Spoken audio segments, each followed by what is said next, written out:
The morning he rode into Hollow Bend, the sky was the color of old tin and the wind smelled of horses and smoke.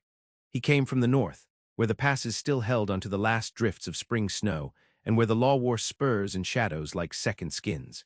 His name was Callum Harlow, though most just knew him as Harlow, and he rode a black gelding named Pike with a stride that could outlast the devil's own patience. Pinned to the inside of his coat was a folded warrant with Elias Crane's name scrawled in ink that had bled from rain or blood or time. Murder of a deputy in Dowspring, horse theft, and suspicion of two-stage robberies along the Gila Trace.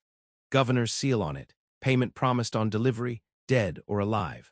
Harlow's fingers had brushed the paper twice already that morning, as if the ink could remind him of purpose. As if it could keep him from thinking too long about what else he might find in Hollow Bend. The town looked as if it had been built by tired hands and grief, weathered plank buildings hunched low against the wind, the sign above the saloon swinging like a broken promise. Dust moved in small devils between the houses, and the sound of a forge rang faint and distant from somewhere beyond the churchyard, a place that clung to life not by will but stubborn necessity. Harlow tied Pike outside the sheriff's office, which was little more than a clapboard room with a barred window and a crooked flagstone step. He knocked once, then pushed the door open. Sheriff Taggart was a wide man with bad knees, a glass eye, and a reputation for keeping peace with a ledger more than a gun. He didn't look surprised to see Harlow. "Been expectin' you," he said, voice low as a dry creaked. "Elias Crane, he's here." Taggart nodded toward the back cells. "Took him 2 nights ago, caught him sleepin' in the loft above Marnie's store. Didn't have the sense to run far." He squinted. "You the one they sent for him?" Harlow didn't answer, just stepped toward the cells. In the far corner, slouched against the wall with a split lip and a shiner blooming over one eye, Elias Crane looked up. He was younger than the poster had made him out to be, barely past 20, gaunt with long arms and a kind of wild, restless energy behind the bruises. He smiled when he saw Harlow. "Well," he said, "ain't you a long ride for a hangin'?" "I'm here to take you back to Dowspring," Harlow said. "You'll stand trial. What happens after, that's between you and the judge." Elias shrugged. "Ain't much difference either way, I reckon." Before Harlow could speak again, the door behind him opened. Boots on the wood, a pause, then a voice, soft but certain. "He didn't do it." Harlow turned. She stood in the doorway like she'd been carved there by wind and grief, tall for a woman, with hands calloused from work and a mouth that didn't ask for kindness. Her dress was plain brown, cinched at the waist, and dust clung to her hem. But it was her eyes, gray like riverstone and rimmed with the sleepless ache of someone who's buried more than she's been held, that stopped him cold. "I'm me Crane," she said, "and you've got the wrong man." Harlow didn't speak, couldn't for a moment, because something in her gaze rooted him, not pity, not pleading, just a quiet, unwavering knowing. The kind of look a person carries only when they've lost nearly everything and still refuse to bow. Taggart grunted behind him. "Me, I told you." "No, you told me what they say he done. I'm tellin' you he didn't. And you," her eyes fixed on Harlow now, "you're the one who gets to decide if a man's life is worth more than a piece of paper." The warrant pressed against his ribs like a heartbeat. "Me didn't flinch." Outside, the wind shifted. A single crow called from the church steeple, and somewhere between her silence and his duty, something began to change in Harlow, so small it barely had a name. Not mercy, not yet. But maybe a question. He stayed. The first night, he slept in the livery loft above the warm breath of horses and the creak of old beams, though Sheriff Taggart had offered him a cot in the office. Harlow preferred the company of beasts to the stale quiet of lawmen. He lay with his coat rolled beneath his head, listening to the town settle into its brittle silence. No music, no laughter, just the occasional bark of a dog or the rattle of wind through eaves. Me brought Elia's food the next morning. Cornbread, beans, a half-jar of preserves. She set the tray on the floor outside the cell and didn't speak. Elias cracked a joke about hanging day cuisine. She didn't smile. Harlow watched from the corner, arms crossed, his eyes tracking her more than her brother. Later he found her at the pump behind the general store, sleeves rolled past her elbows, hair pinned up in a rough twist. She didn't look at him as she worked the handle, the water groaning up in slow, metallic coughs. You believe he's innocent, he said. I know he is. Knowing and proving aren't the same. She turned then, hands wet, face shadowed by the brim of morning sun. What's proof to a man with a rope in his saddlebag? He didn't answer, just looked past her at the way her shoulders squared even when she was tired. He'd seen women in every corner of the territory, saloon girls with eyes like knives, ranch wives tougher than the men they married, mothers who buried more children than they birthed. But there was something in me that felt different, not just strength, but stillness, as if she'd already survived what would break most. Where were you the night they say it happened? He asked. I was here, same as Elias. He never left Hollow Bend. Ask anyone. And yet he's the one in a cell. Because he fits the shape they needed. She wiped her hands on her skirt, eyes narrowing. He ran wild for a time, I won't lie, drank too much, took money that wasn't his, but murder, that boy won't even step on a spider. Harlow thought of the bruises on Elias' face, thought of how he hadn't begged or denied, just grinned like a man already half buried. I'll talk to the townsfolk, he said. Ask around. Me nodded once, then went back to her water, her silence. Over the next 2 days, Harlow moved through Hollow Bend like a ghost in spurs. He spoke to the pastor, who said Elias hadn't been in church since Easter but always helped split firewood for the widows. He spoke to old man Jarek, who ran the telegraph and claimed Elias used to fetch packages without ever peeking inside. Marnie, the storekeep, said he'd stolen whiskey once but brought it back the next day with an apology and a busted lip. No one said he was good, but no one said he was cruel. At dusk, Harlow found himself on Me's porch, watching the sun slip behind the hills. The boards beneath his boots were warped, weather-beaten. A broom leaned against the wall. A lantern burned low inside. You keep coming back, she said, stepping out with a second mug of coffee and offering it like a treaty. He took it. It's quiet here. That's how I like it. He sipped, then sat on the top step. She stood beside him, watching the light die in the valley below. You hang him, she said after a while, and I won't stop breathing. I won't scream or throw myself into the grave, but something in me will go with him, whatever's left of the part that still hopes for better. He didn't look up, just asked, and if he did do it. She didn't hesitate. Then he'll answer for it, but not by your rope, not until I know for certain, not until you do. The wind picked up then, smelling of sage and coming rain. Harlow's eyes found the horizon, where the first stars were beginning to stitch themselves into the sky. He'd come to take a man to the gallows. But Me Crane had looked him in the eyes. And for the first time in years, he was beginning to feel the weight of the rope he carried. The storm broke 2 nights later. It came with no thunder, just a hush of rain that fell straight and steady, turning the dust roads of Hollow Bend to clay and silvering every rooftop like memory. Harlow stood beneath the awning of the saloon, his hat pulled low, watching the lantern light blur in the puddles. Me walked past him without a word, her shawl pulled tight, a basket of washed linens under her arm. Her footsteps made no sound, but he heard them just the same. Inside the jailhouse, Elias sat on the edge of his cot, elbows on his knees, staring at the wall like it owed him something. He didn't speak until Harlow laid the report from Dowspring on the table, witness accounts, a crude sketch, a timeline stitched together with second-hand certainty. That you mackin my funeral arrangements? Elias asked, eyes still fixed ahead. No, Harlow said, just trying to see if they fit you. They don't. No, Harlow agreed, they don't. He sat in the chair across from the cell, the lamplight softening the creases in his face, his voice low. You ever been to Dowspring? Elias shook his head, only heard of it in songs and warnings. Man they say you killed had a wife, 2 boys. Folks said he was crooked but good to his own.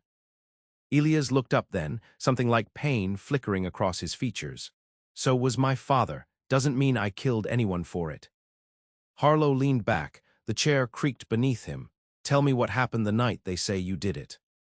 Elias closed his eyes, inhaled slow. I was here, got drunk behind the feed store. Me found me passed out with my boots off and a busted bottle of rye next to my head. She dragged me home by the ear and told me if I didn't straighten up, she'd ship me to her cousin in Wichita. He smirked, tired. Swore she'd put me on the train herself, duck-tied and all. You remember what time?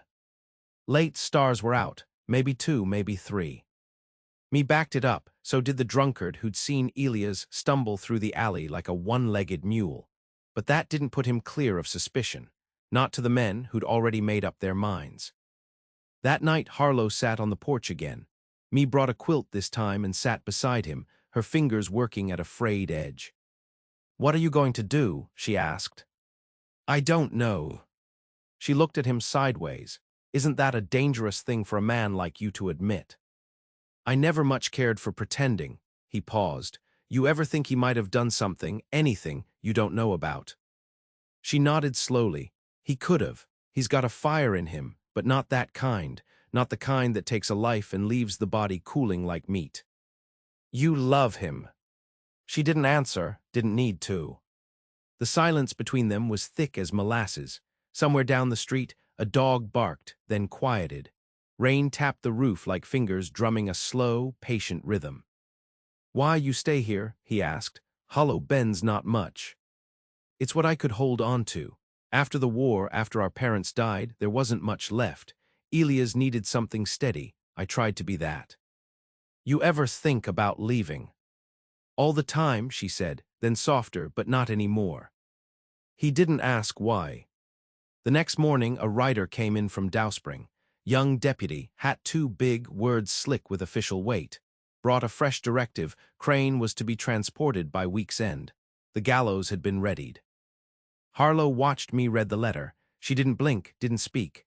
Just folded it slow and placed it beside the stove. Later, in the quiet of her kitchen, she looked up at him and said, "You can ride out, take him, do what they expect." "I could." She nodded, her hands in her lap. "But you won't." He looked at her, really looked. Saw the fear she wouldn't show, the faith she couldn't shake. "No," he said, "I won't." Not yet. They left before dawn, the world still a whisper of gray and frost. Harlow rode with Elias bound to the saddle behind him, wrists roped but not cruelly, a blanket over his shoulders to keep the bite of wind off. Me stood on the porch as they passed, her figure wrapped in a shawl, arms crossed tight. She didn't wave, didn't cry, just watched them go with a stillness that hollowed the breath in Harlow's chest. But they didn't head east to Dowspring. They turned south instead, taking the back trails through the pines and over the foothills, past the old mines where rusted rails still clung to the earth like bones. Harlow didn't explain, and Elias didn't ask, not until the sun was high, and the snowmelt ran fast and copper-bright through the gullies. "You taking me to die some other way?" Elias asked, dry-mouthed. "No." "Then what?" "There's a man down in Larkspur, name's Curtis Lyle, used to ride with the marshal who got killed.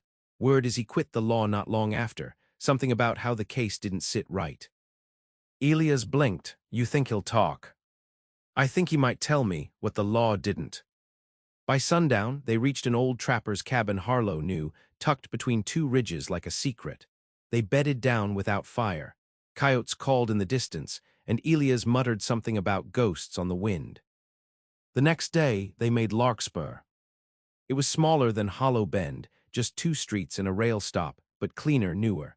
Children played in the dust, and men tipped their hats with cautious eyes. They found Curtis Lyle behind the mill, splitting kindling with a knife too short for the job. He recognized Harlow at once. "Thought you were still ridding rope for the governor." "Sometimes." Lyle squinted past him, saw Elias and stiffened. "That the boy?" Harlow nodded. "You were there, weren't you, night of the killing?" Lyle leaned on the knife, said nothing for a long minute. Then, "Wasn't him. The one who shot Travis Callan was taller, broader, had a scar on his neck like a brand, moved like a soldier, not a drunk farmhand." "You say that in court?" Lyle shook his head. "Wasn't asked to. Report was written before the trial even started. They wanted it quick, clean. Governor needed to show strength." Elias stared at the dirt, his mouth working soundless. "You'd swear that in front of a judge?" Harlow asked. Lyle gave him a long look, for the right reasons. They rode back 2 days later with Lyle in tow. The hills were greening now, new shoots pushing up brave through thawed earth. The sky opened wide as a blessing above them, all cobalt and light. Elias rode beside Harlow now, free of the rope but not the weight. When they came into Hollow Bend, me was outside the church, helping patch a section of roof. She saw them from the ladder and froze, hammer in hand. Elias waved, then laughed sharp and wild with disbelief. She dropped the hammer and ran. The hug nearly took him down. She gripped the back of his neck like she was anchoring herself to the world. That evening they gathered in the sheriff's office. Curtis gave his statement. Sheriff Taggart, quiet for once, promised to send it to Dowspring himself. Might not fix it all, he said, but it'll stir the pot. After Harlow walked me home under the soft pull of dusk, her hand brushed his once, and neither pulled away. On the porch, she turned to him. You did more than I expected. He tipped his hat, voice low. You asked more than I've been asked in a long while. She studied his face then, as if seeing him clearer. You don't have to leave tomorrow. I know. A pause. Willed you? The wind moved through the trees, slow and warm, smelling of lilac and loam. He didn't answer. Not yet. The next morning broke slow, golden, full of birdsong and the clatter of wagons on the far end of town.